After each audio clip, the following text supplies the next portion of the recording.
సంకటములను తొలించే సంకటహర చతుర్థి వ్రతంను మాత్రం ఆలంబనంగా ఆచరిస్తూ ఉంటారు. ఒకవేళ సంకష్టహర చతుర్థి మంగళవారం కాని వస్తే దానిని అంగారక చతుర్థి అని అంటారు. అలా కలిసి రావడం చాలా విశేషమైన పర్వదినం. అంగారక చతుర్థి నాడు సంకటహర చతుర్థి వ్రతం ఆచరించడం వల్ల జాతకములోని కుజదోష సమస్యలు తొలగడంతో పాటుగా చేసే పనులలో సంకటములన్నీ తొలగి సఫలత చేకూరునని ప్రతీతి.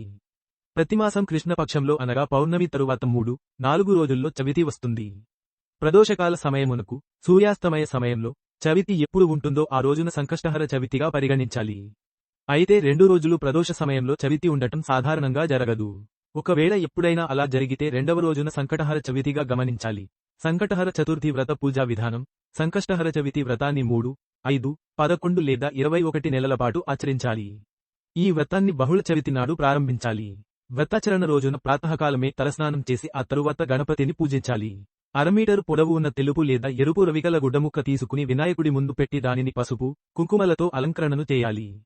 మనస్సులోని కోరికను తలచుకుని 3 గుప్పిళ్ల బియ్యాన్ని గుడ్డలో వేసిన తరువాత తమలపాకులో 2 ఎండు ఖర్జూరాలు, 2 వక్కలు, దక్షిణ పెట్టి మనసులోని కోరికను మరొకసారి తలచుకుని మూటకట్టాలి.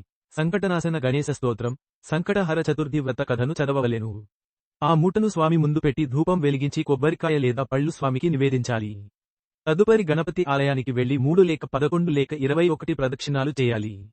శక్త్యానుసారము గరిక పూజను కాని, గణపతి హోమమును కాని చేయించుకోనవచ్చును. సూర్యాస్తమయం వరకు పూజ చేసిన వినాయకుడిని కదపరాదు. సూర్యుడు అస్తమించిన తరువాత స్నానం చేసి దీపం వెలిగించి తిరిగి వినాయకుడికి లఘువుగా పూజ చేయాలి. నియమం పూర్తయిన తరువాత వినాయకుడికి కట్టిన ముడుపు బియ్యంతో పొంగలి చేసి స్వామికి నివేదించి సాయంత్రం తినాలి.